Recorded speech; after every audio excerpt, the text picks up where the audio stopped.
Hello kids, it's been a while.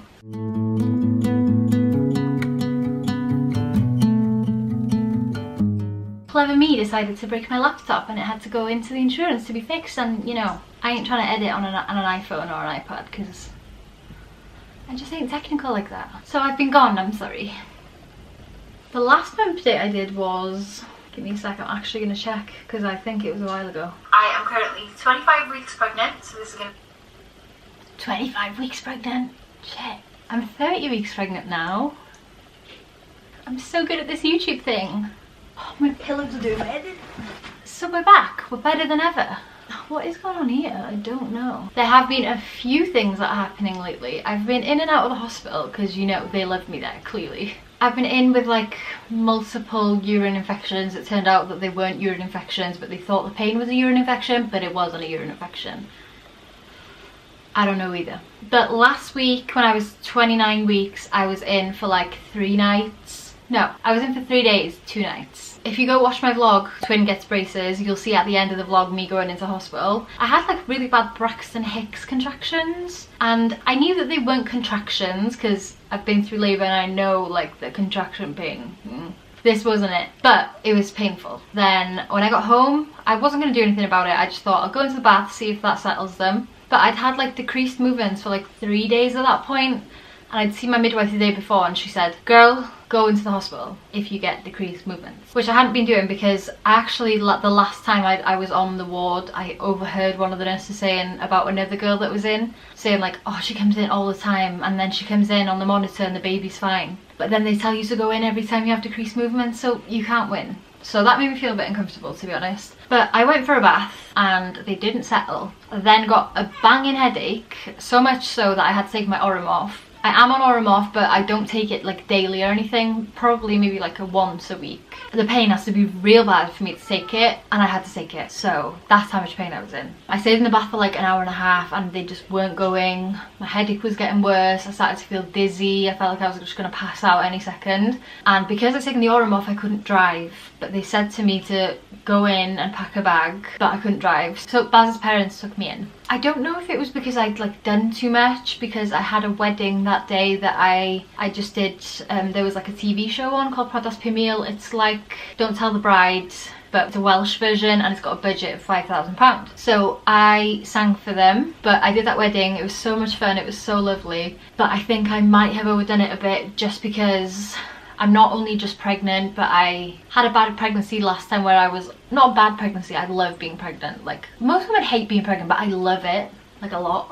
But I don't get bad pregnancies, I just suffer a bit in them, where to the point where they had to put me on bed rest from like 26 weeks last time. So I think I just kind of overdid it. I'm not just pregnant, I'm disabled as well. I've got a lot of health conditions, so it's complicated. I think it was just a bit of a mixture of everything. So I went in, they said, okay, we're gonna have to keep you in. The first night was okay. I think I was so drowsy, to be honest, I don't even remember any of it. I was off my face on morphine. They put me on antibiotics and fluid bags. So I just had like fluid and antibiotics through the drip. No, I didn't have antibiotics. No, sorry, my antibiotics were oral. I had paracetamol and fluids through the drip because they said I was dehydrated. The following day was not the best day because I again woke up, I was very ill. Baz's mum had Gray and took him to my nan's house to see her, and they said that he just wasn't well at all. He had a temperature, all he was doing was sleeping, and if you know Gray, he don't sleep, so that was very strange. I had a call at about 3 o'clock saying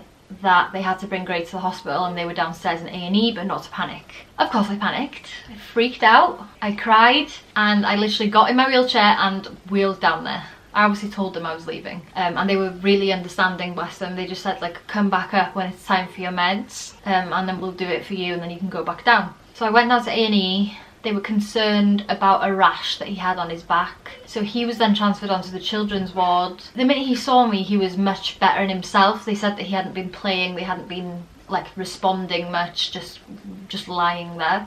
But when he saw me, he wanted to play and he was talking to me and all that stuff. So it was reassuring that he was kind of perking up. On the children's ward, he had a lot of fun. I'm going to insert a video now of him playing ball. He was so hot that he was naked. So we went outside and instantly there were so many toys there, but all he wanted was the football. Gray, He just loves football. But he perked up a lot, so I wasn't crazy worried, but I was still obviously worried about him and his temperature and this rash. They then said they didn't think the rash was anything. They thought that it was just like viral, but they wanted to give him antibiotics because he did have bad tonsillitis, and then viral for the temperature and things. So I went back up to the ward while Baz was downstairs and his mum with Gray just waiting to be discharged with the antibiotics. That was about 9 o'clock that I went up, and I had a nap and I woke up about 11ish, called Baz, said why haven't you rung me, because I told him to ring me on the way home. He said, oh, I'm still downstairs. So I just got in my wheelchair again, went downstairs, and as I got there the doctor was there. So she ran through other things. She said again,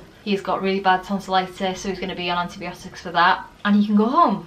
She was just going to go get the antibiotics. Then about 10 minutes later a male nurse came over and he said that he thinks maybe he should stay in and be on antibiotics for 24 hours or something on the ward. And I said, well, if you feel like that's fine, if that's what the doctor agrees with, but the doctor's just come in and said that he'd be better on normal antibiotics, you know, just at home. And he said, okay, I'll go speak to the doctor. He went to speak to her and he said, okay, he can go home, he doesn't need to go on the drip, which I was so glad about, because he'd gotten to a point, it was 11 o'clock at night, he was cranky because he was tired, but he just wanted to go home and sleep. So they let him home at about 11ish and I went back to the ward. He's much better now. It's a week later. Yeah, literally a week today that happened. He's much better. He's totally back to himself. He was bad for a few days, maybe like 2 or 3 days, but after that he's come completely back to normal, so we're just really happy about that. I obviously had to stay on the ward again that night, so I didn't get to go home and be with him, but I honestly think it was for the best anyway, because I didn't want Baz dealing with 2 sick people, just so it was easier that he had one. And after Baz took Gray home, I went back up to the ward and they put me on the monitor. I was on the monitor then from like 11:40ish until 4:30 in the morning. They kept coming in, they gave me hot chocolate, they gave me freezing cold orange juice, they would come up to me and wiggle my belly, they made me toast. They said that they were really concerned about his movements. And I think it maybe was because I was so stressed over Gray that the baby was getting stressed, or that he just, you know, wasn't dealing well with the medication and just got sleepy, because Oromorph makes people sleepy, so I can imagine that it makes a baby very sleepy. But they just wanted to make sure he was okay. He was still moving, just not as much as they wanted him to, and his heart rate was at the lower end. They couldn't really wake him up enough to be happy with it, so they took me off monitoring at 4:30 and they booked an emergency scan for Tuesday because it was bank holiday Monday. Apparently the scans that they have on the ward are not reliable, so they don't want to give you like an emergency scan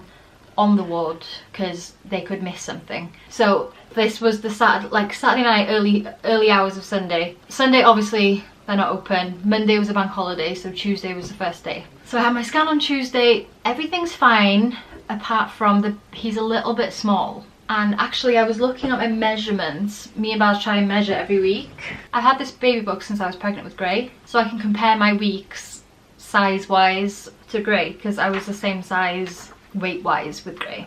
And I didn't measure with Gray on week 30, I measured on week 29. And I didn't measure this week at week 79, so I had to measure at 30. This time I'm 30 weeks, with Gray I'm 29 weeks. My waist is 1 inch smaller, my boobs are 2 inches smaller, my belly is 4.5 inches smaller, and my hips are 2.5 inches smaller. But I don't know, I wasn't big with Gray either. I was kind of small. Not small, but small compared to other people. But I always thought it was because of my posture, because I'm sat down in a wheelchair most of the time, so I think that he's more to the back. But apparently inside as well, after I had the scan, he is measuring a little bit small. Apparently he should be about £3.10 by now, but he's only weighing just about £3, and he should be measuring at 30 weeks. No, he should have been measuring at 29 plus 5 when I had the scan, but all his measurements were about 20. Oh, sorry, I'm sure everything's moved and it's going to stress you out. But Candice decided to clog up my memory card with loads of videos of herself, so I had to go and sort it out. I should have been measuring at 29 plus 5, but I was measuring somewhere around 27 to 28 in a few days. So he is small. They're going to do another scan in 2 weeks just to make sure that he's growing okay. I'll see the consultant after that. Monday I have an anaesthetist appointment, so we're going to find out if he's going to let me have a cesarean not under general anaesthetic, because I'd rather not be sleeping. I remember with Gray waking up and I just didn't know. I just went, oh my god, look at that baby, it's so cute. And they said it's my baby and I'm like, that's not my baby. That's not my baby. So I don't want to be in that state. I would rather meet him as I'm giving birth. So they'd pass him and bring him straight round.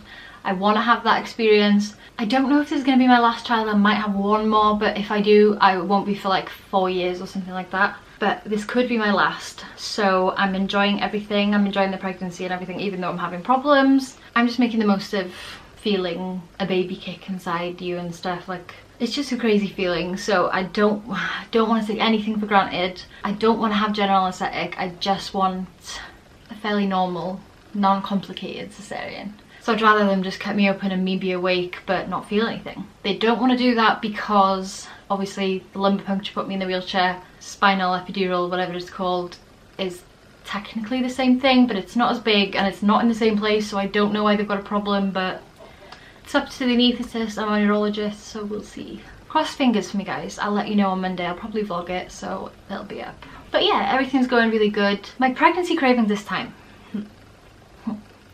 I don't remember if I had these in the last video actually, but goo lemon cheesecakes.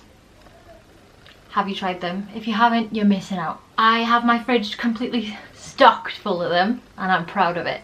They're a little bit expensive, but you know, you're only pregnant once or twice or 3 or 4 or however many times. So I'm gonna make the most out of eating whatever I want. So obsessed with cheesecake, obsessed with lemonade. Oh, lemon cheesecake lemonade. I didn't realise that. Lemon must be a thing. Baz and Gray are in the bath and they're making so much noise, love it. Oh, another thing, dairy milk chocolate still. Easter's just been, so all the Easter eggs are gone for another year. But dairy milk chocolate tastes the same, so it's fine. Apart from that, really, I'm kind of okay. My walking isn't great right now. It's not bad. I've still progressed. I can still do like 10 steps. But backache is a bitch. Obviously I couldn't stand in the last pregnancy, so now that I can stand and walk around a little bit, yeah, the backaches hit me. Like, I understand why women waddle now and like walk like this with the hand on the back, because like I'm gonna be doing that soon. And my bump ain't even that big, so I feel for you if you had a lovely big baby bump and had to carry it around waddling. Hopefully I'll pop out a bit more soon, because I'm still kind of at that point where I look like I've just eaten 5 Sunday dinners in one course. But yeah, we've got 8 to 9 weeks to go, which is insane. It's going good. I can't complain right now. Anyway, thank you so much for watching, guys. I'm going to leave it here. I'm going to try and get 2 uploads at least up a week. Like 1 vlog, 1 bump date for the next 8 weeks, because I'm sure I'll be slacking again when the baby comes. Because, you know, newborn life, very, very tired. Also, huge congratulations to my lovely subscriber and friend Eleanor. She just had her first baby Luke and he is so freaking cute. It's making me so excited. I love it. But yeah, guys, thank you so much for watching and I hope to see you next time. Bye. See, it doesn't look that tiny on camera. It looks like a decent size. Oh yeah, somehow I'm still fitting into my size 14 jeans and I don't know how. Like, I can button them no problem and I'm confused about it.